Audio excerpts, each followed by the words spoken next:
Does your character hunt? Do they know how to use every part of a deer? What's antler velvet? How can bones help your sick, injured, and pregnant characters? What on earth do deer have to do with curing rabies? Learn about all of this and more on today's episode. Welcome to Writing Rule with Allie, the Fiction Writers Weekly inspiration station for rule life and lifestyles, from historical to post-apocalyptic, helping you bring your rule stories to life. I'm Allie, and this is episode number 90, The Many Uses of Deer. Stick around to the end to find out all the ways things could possibly go wrong. A quick disclaimer. I am in no way, shape, form, or fashion a medical anything. This is not medical advice and is intended for fiction writing only. Now, let's get into this. It's deer season here. The time of the year that over half of the population has been waiting for since last deer season. According to my husband, is better than Christmas. It's also an important part of rural life, as many of us use it to put food on the table through winter. Deer meat, also called venison, is leaner than red meat and has fewer calories, as your character will be working those calories off with normal activities of rural life.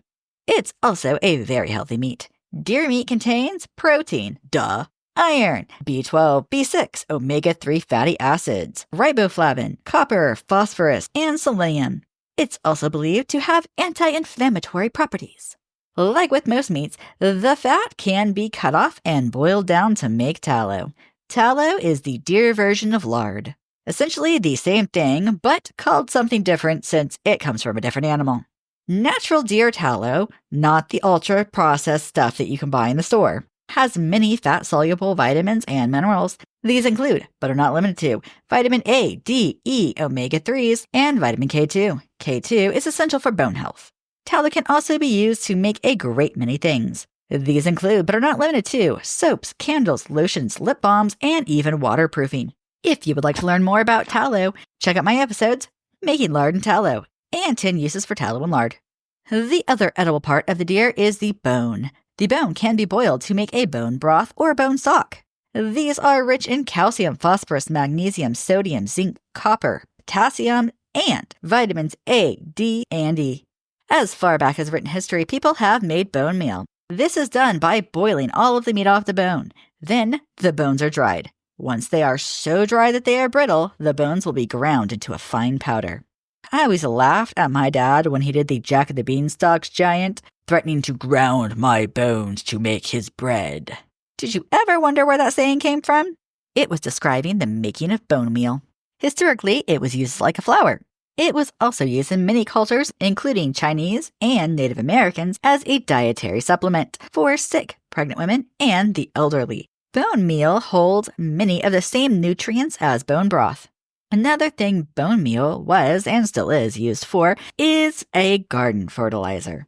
Some of the most common plants in the garden to use this on are tomatoes, potatoes, zucchinis, carrots, beets, and other root vegetables. Other non-food things that bones are used for include, but are not limited to, musical instruments, such as the flute, rattles, and maracas. Tools, such as knife handles, needles, awls, and scrapers. Scrapers are important for tanning hides. They were also used in construction of traps and snares, food for dogs, art and decorative pieces, jewelry, carvings or whittling, used in cultural ceremonies, and historically they were used for bartering and trading. Next up are the antlers. These were and still are used for many things, including, but not limited to, the making of harpoons, spearheads, arrowheads, fishing hooks, depending on the species and size of deer, axes and mattocks, buttons, clasps for clothing, brooches, eating utensils, handles for knives, daggers, and some tools. Toys. I know my kids like to use them like swords. They're also used for decorative ornaments, jewelry, carpentry tools, used in traditional ceremonies in many cultures around the world, and are used in many traditional games. 2 more things. First, smacking 2 antlers together is called a rattle or rattling. It lures bucks, that's the male deer, in during rut by making them think that there's a battle for a female deer going on, and many times they want to come in and see if they can find the doe. A doe is a female deer.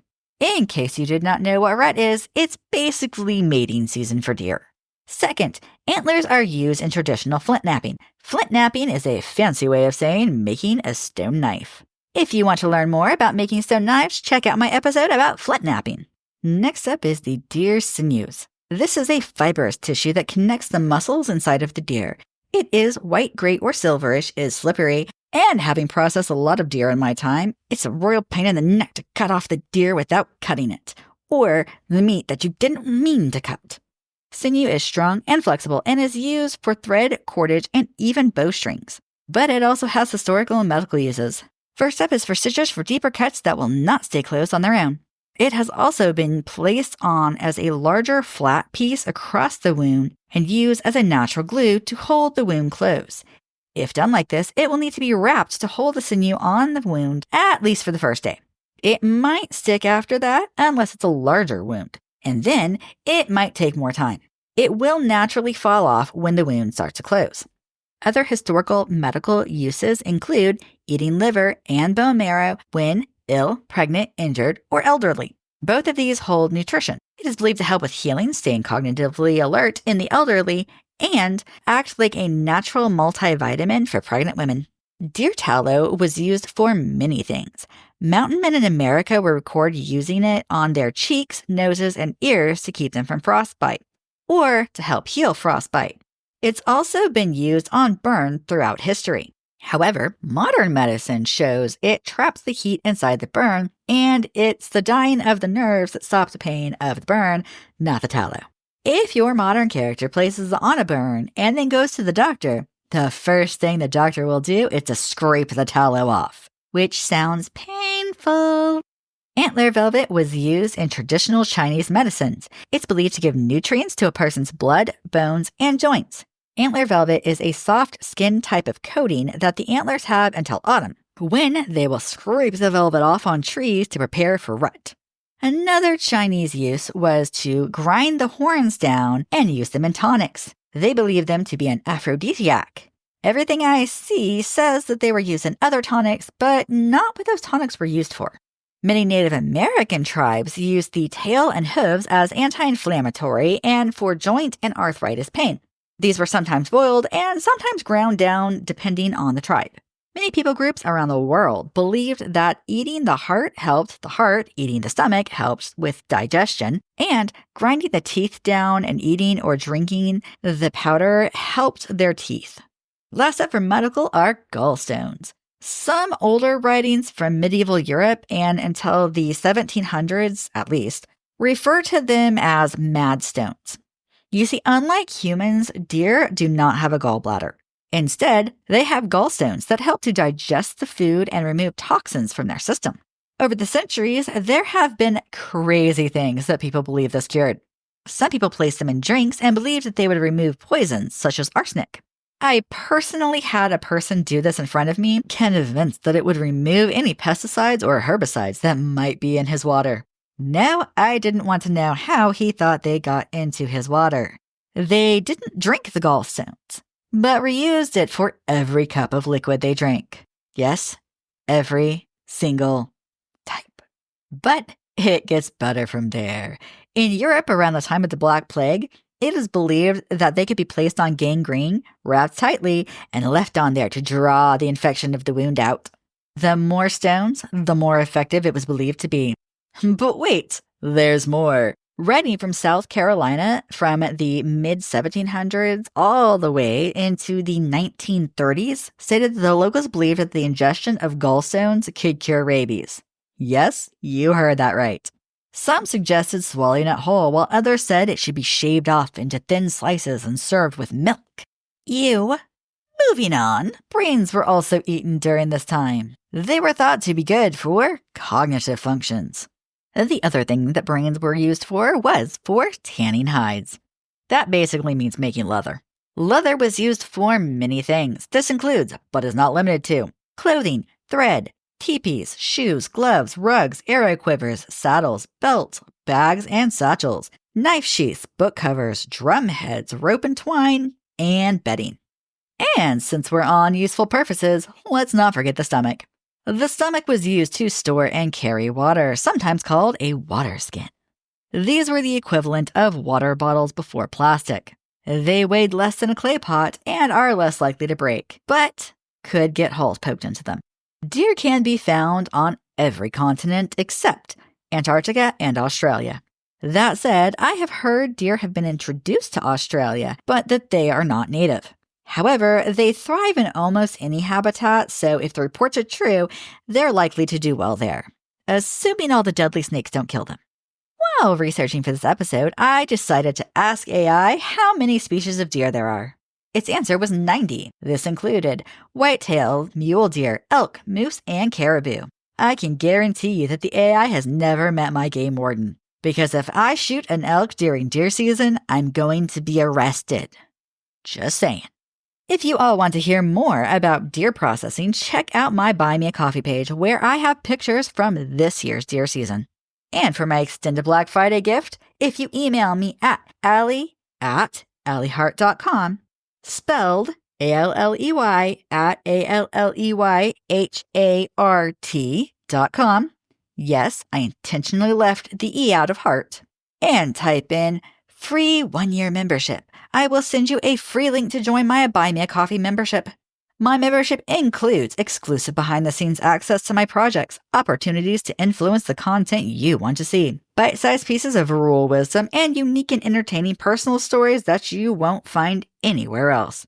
I hope to see you all there. Fun fact, deer was the main part of the meal for the very first Thanksgiving here in the United States.